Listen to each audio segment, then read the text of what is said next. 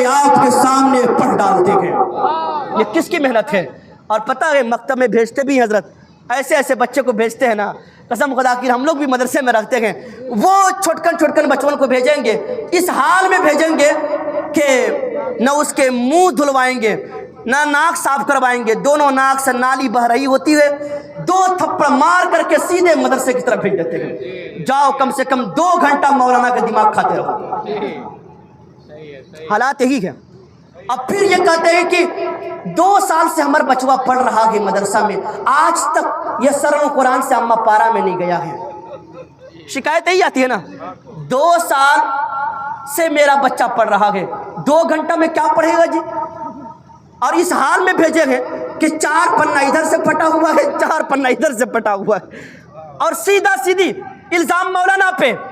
ایک تھنکنگ دیکھیے گا، ایک کانوینٹ میں، ایک اسکول میں اپنے بچوں کو داخلہ کرواتے ہیں، 5000 روپے مہینہ ہم جو ہے اسکول والوں کو دیتے ہیں، اور صبح ہی سے اس کے والدین جوتے میں پریس بھی کر رہے ہیں، ٹفن بھی تیار کر رہے ہیں، تمام طرح کے لوازمات بھی اکٹھا کر رہے ہیں، اور 5000 روپے سے دے کر کے گڈو کے ابا امی جا کر کے چھوڑاتے ہیں اسکول، اور پلس یہ کہ ٹیوشن بھی پڑھواتے ہیں۔ وہاں اگر اس کا بیٹا فیل ہو گیا تو کہتے ہیں کہ میرا بیٹا پڑھنے میں بڑا کمزور ہے۔ تھنکنگ دیکھیے گا، ہاں کہیں کہ آپ کا بیٹا 5000 روپے آپ نے دے کر کے 5 گھنٹہ کلاس کروایا پلس 1 گھنٹہ ٹیوشن کروایا، وہاں آپ کا بیٹا فیل ہو جاتا ہے تو کہتے ہیں کہ میرا بیٹا پڑھنے میں بڑا کمزور ہے۔ 2 گھنٹہ آپ نے مدرسہ بھیجا، وہاں آپ کا بیٹا نہیں پڑھتا ہے تو کہتے ہیں پڑھانے والا بڑا کمزور ہے۔ یہی نا بات کہتے ہیں جی، پڑھانے والا بڑا کمزور ہے۔ یہ دوہرا رویہ کیوں ہے؟ بچہ تو وہی ہے نا کہ آپ وہاں جانے کے بعد آپ کا بچہ مائنڈیڈ ہو جاتا ہے، افلاطون کا شاگرد ہو جاتا ہے، سقراط کا کوئی شاگرد تو نہیں ہو جاتا ہے نا، بچہ وہی ہے جی۔ اور کم سے کم اس بچے کی اہمیت پتہ ہے آپ کو؟ اس بچے کی اہمیت یہ ہے کہ جب وہی بچہ اپنے گھر سے نکلتا ہے، وہی بچہ اپنے گھر سے مدرسے کی جانب نکلتا ہے، اس بچے کا مقام یہ ہے کہ رحمت کے فرشتے اپنے پروں کو اس بچے کے لیے بچھا دیتے ہیں۔ سبحان اللہ، یہ مہمان رسول کا اعزاز ہے آج۔ لیکن پتہ ہے عالم کو قدر نہیں کرتے ہیں لوگ، قدر کریں۔ اصلاح معاشرہ ہماری گفتگو ہے، لوگ سوچتے ہوں گے کہ باتیں کیسی کریں، نہیں، اصلاح معاشرہ کا مطلب ہوتا ہے معاشرے میں جو خرابی ہو اس کی اصلاح کی جائے۔ تھوڑی بہت اگر کڑوی بات لگ جائے نا، یاد رکھیے گا کوئی بھی ڈاکٹر مریض کا دشمن نہیں ہوتا ہے، مرض کا دشمن ہوتا ہے۔ اگر ڈاکٹر مریض کا دشمن ہو جائے نا، پورا کا پورا ہاسپٹل قبرستان بن سکتا ہے۔ اسی طریقے سے ایک خطیب، ایک مسلم قوم کا دشمن نہیں ہوتا ہے، لوگوں کا دشمن نہیں ہوتا ہے، بلکہ قوم کے اندر جو برائی ہوتی ہے اس کا دشمن ہوا کرتا ہے۔ آج جمعے میں پتہ ہے حضرت، جمعے میں امام صاحب کے لیے سب سے بڑا چیلنج یہ ہوتا ہے کہ کس ٹاپک پر وہ تقریر کرے۔ وہ سب سے بڑا چیلنج ہوتا ہے۔ شرابی کے خلاف بولے گا، شرابی ناراض ہو جاتے ہیں، بے نمازی کے خلاف بولے گا، بے نمازی ناراض ہو جاتے ہیں، جواری کے خلاف بولے گا، جواری ناراض ہو جاتے ہیں، ماں باپ کے ستانے والوں کے خلاف بولے گا، ماں باپ کے ستانے والے ناراض ہو جاتے ہیں، جھوٹ کے خلاف بولے گا، جھوٹ بولنے والے ناراض ہو جاتے ہیں۔ آپ ہی بتا دیجئے میاں جی، امام صاحب کس ٹاپک پر تقریر کریں؟ ٹاپک دے دیجئے آپ۔ آخر خطیب کا مطلب کہتے ہیں قرآن پڑھیے، حدیث پڑھیے۔ اسی قرآن میں آیا ہے کہ شراب پینا حرام ہے، اسی قرآن میں آیا ہے کہ والدین کے ساتھ برا سلوک کرنا ناجائز و حرام ہے، اسی قرآن میں آیا ہے کہ جھوٹ بولنا حرام ہے۔ آخر یہ قرآن ہی تو پڑھتے ہیں۔ اور اگر آپ کو لگتا ہوگا کہ نہیں یہ لوگ پتہ نہیں کون مولانا کو بلا کر کے بیٹھا لیا گا آج کھچائی کر رہے ہیں، نہیں، کھچائی نہیں ہو رہی ہے، آپ کی اصلاح ہو رہی ہے۔ اگر آپ ان باتوں پر غور نہیں کرتے گے نا تو یاد رکھیے گا یہ آپ بھی اسی راستے پر چلیں گے۔ میں نے عرض کیا نا کہ مدرسوں کا اعزاز کیا ہوتا تھا؟ پہلے کے زمانے میں جو ہے نا، مدرسے میں جب پڑھائی ہوتی تھی نا تو کانوینٹ میں یا دنیا کے سب سے بڑی جو یونیورسٹی ہے مسجد قرطبہ، وہاں پہ تعلیم حاصل کرنے کے لیے انگریز کے بچے لائن میں کھڑے رہتے تھے، لیکن جن بچوں کا داخلہ ہوتا تھا نا وہ پورے یورپ میں وہ دھوم مچاتے تھے، پٹاخے پھوڑتے تھے، وہ اس بات کی خوشیاں مناتے تھے کہ آج میرے بیٹے کا داخلہ مدرسے میں ہو گیا ہے۔ اور مدرسے والے پتہ کیا کرتے تھے؟ مدرسے والے سائنسداں بھی ہوتے تھے، مدرسے والے لیکچرر بھی ہوتے تھے، مدرسے والے انجینئر بھی ہوتے تھے، پروفیسر بھی ہوتے تھے۔ اور آپ کو ایک حیرت کی بات بتاؤں، جنگ آزادی میں سب سے زیادہ جو اہم کردار نبھایا ہے وہ مدرسے والوں نے نبھایا ہے، مدرسے والوں نے نبھایا ہے۔ علامہ فضل حق خیر آبادی کون ہے؟ مولانا حسن موہانی کون ہے؟ مولانا ابوالکلام آزاد کون ہے؟ یہ سب مدرسے کے پروڈکٹ ہیں، مدرسے کے پڑھے ہوئے لوگ ہیں جنہوں نے جنگ آزادی میں اس طریقے سے بھومکا نبھایا تھا کہ انگریزوں کو اس ہندوستان کی سرزمین چھوڑ کر کے بھاگنا پڑا تھا۔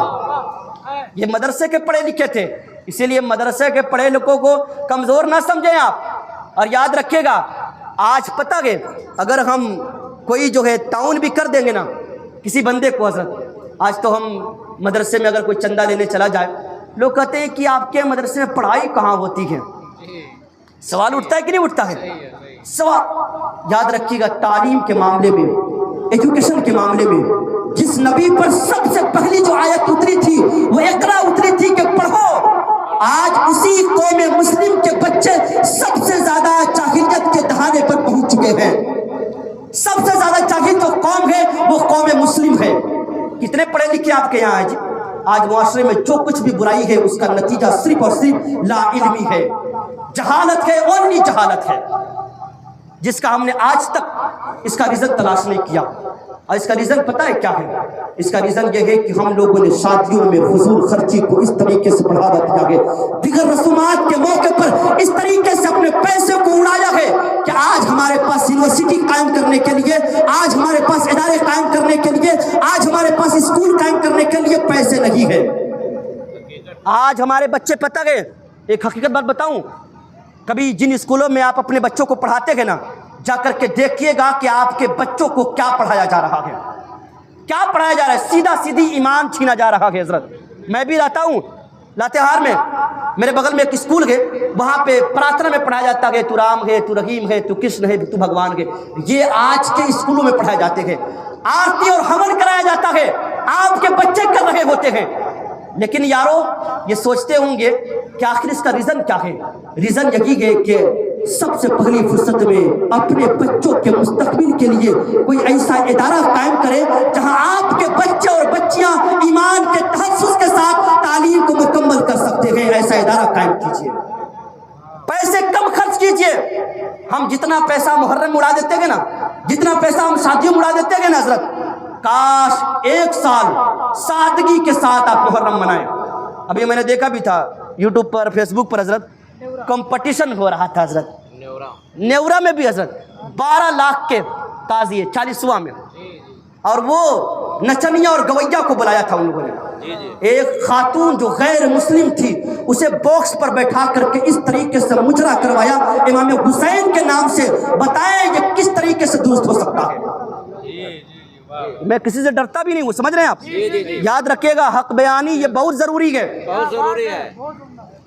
انہوں نے غیر مسلم خاتون کو بلا کر کے، ویڈیو میں نے دیکھا تھا، باکس پر بیٹھا کر کے 40ویں کے نام پر وہ مجرا کروایا، 12 لاکھ کے تعزیے بنائے۔ ان سے پوچھا جائے کہ چندہ دے دیجئے، یونیورسٹی قائم کر رہے ہیں، مدرسہ بنا رہے ہیں، کہیں گے کہ حضرت بڑی تنگی چل رہی ہے، حالات ٹھیک ٹھاک نہیں ہے، کبھی اور آئیے گا۔ لیکن کہہ دیجئے کہ قوالہ کو بلوا رہے ہیں، مقابلہ کروانا ہے ہم کو، تو کہیں گے حضرت قوالہ خوبصورت ہونا چاہیے، 5000 روپے بڑھا کے لے لیجیے آپ۔ آج سے تقریباً 2 سال 1 سال پہلے آپ کے بغل میں بیتلا ہے، وہاں بھی قوالی ہوئی تھی 40ویں کے موقع پر۔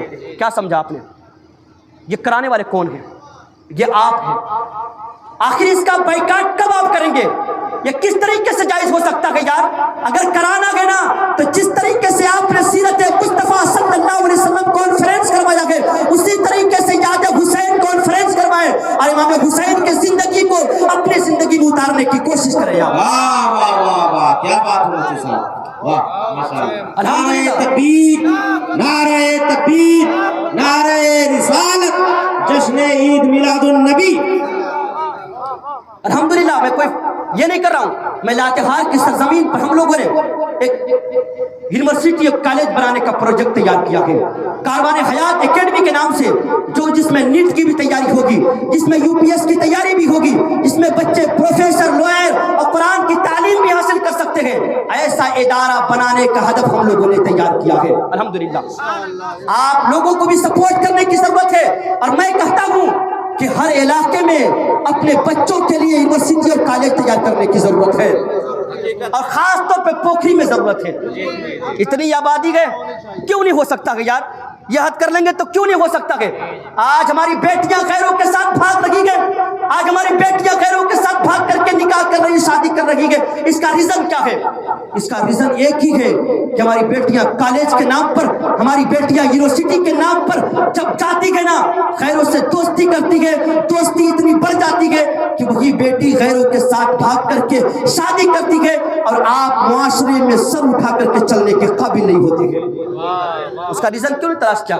ٹائمز آف انڈیا کی رپورٹ پڑھیے، ٹائمز آف انڈیا کا رپورٹ ہے، تقریباً 4 سالوں میں 8 لاکھ سے زائد مسلم بچیوں نے غیروں کے ساتھ بھاگ کر کے شادی کیا ہے۔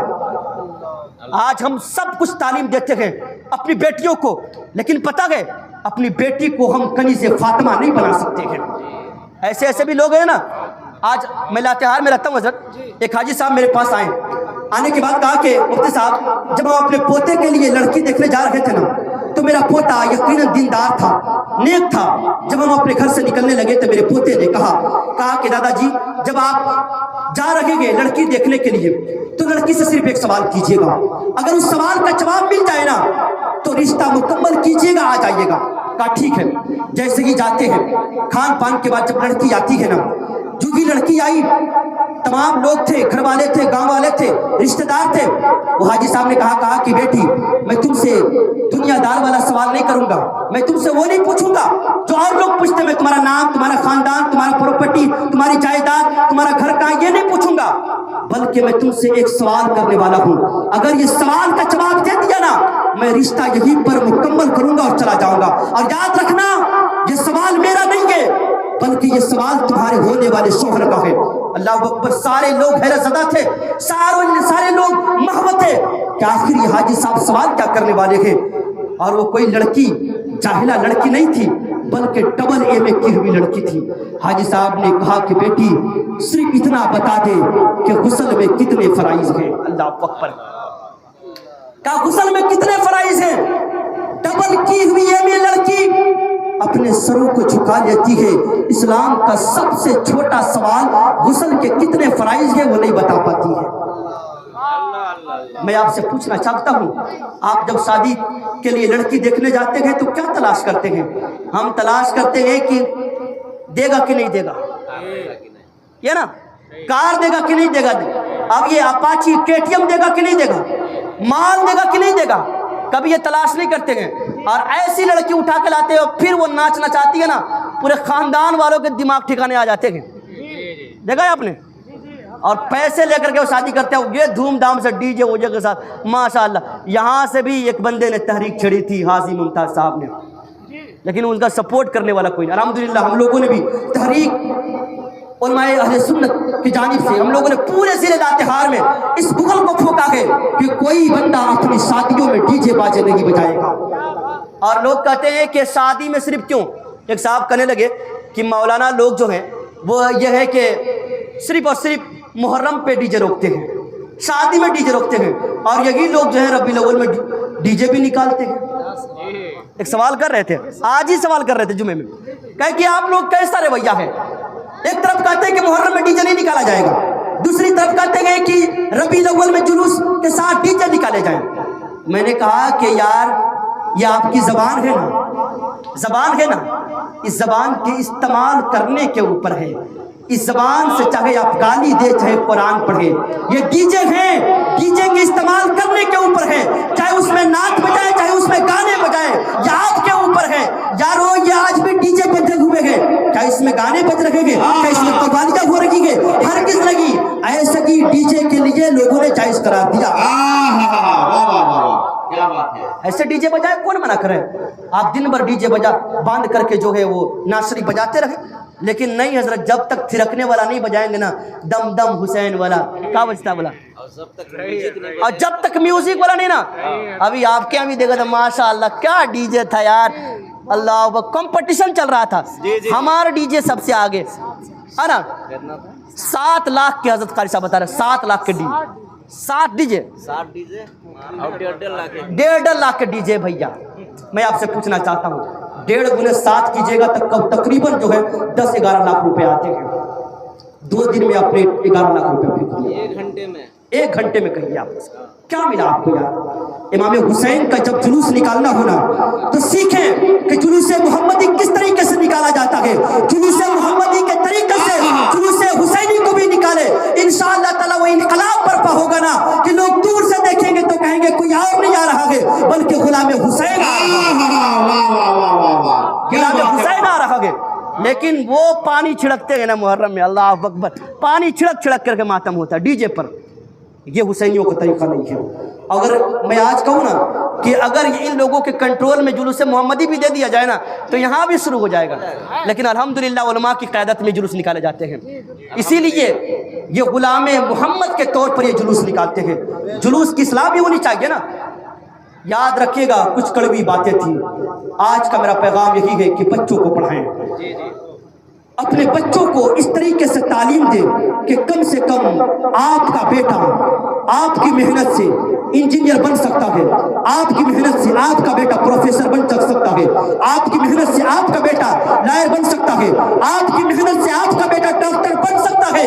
یار اتنی محنت کرے کہ آپ کی محنت سے آپ کا بیٹا حافظ قرآن بھی بن سکتا ہے، آپ کی محنت سے حافظ قرآن تو نہیں کم سے کم اتنا تو بن سکتا ہے کہ صحیح طور پہ قرآن پڑھنے والا بن سکتا ہے، اتنا تو کر سکتا ہے نا کہ گھر میں فاتحہ کرنے والا بن سکتا ہے۔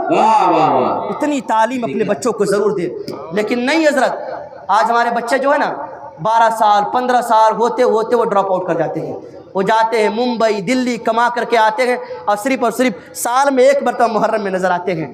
ہمارے علاقے میں بھی یہی ہوتا ہے، میرا گھر بھی ادھر ہی ہے حضرت، ہے نا، وہی حال ہوتا ہے۔ میں کوئی ڈھکی جی پورے ملک ہندوستان کا حال یہی ہے، اب پھر لوگ کہتے ہیں کہ مسلمان مارے جا رہے ہیں کاٹے جا رہے ہیں۔ ابھی کل کے میں نے ویڈیوز دیکھے ہیں، گجرات میں ایک مہم چلائی گئی ہے، ایک مہم، وہ مہم یہ ہے کہ ان لوگوں نے ایک جلوس نکالا تھا اور کہا تھا کہ جن اسکولوں میں مسلم کے بچے پڑھیں گے ان اسکولوں میں ہمارے بچے تعلیم حاصل نہیں کر سکتے ہیں، ان اسکولوں میں ہمارے بچے نہیں پڑھ سکتے ہیں۔ انہوں نے کالج والوں سے، یونیورسٹی والوں سے اور اسکول والوں سے جا کر کے درخواستیں دی، یا تو مسلم کے بچوں کو آپ پڑھائیں یا ہمارے بچوں کو پڑھائیں۔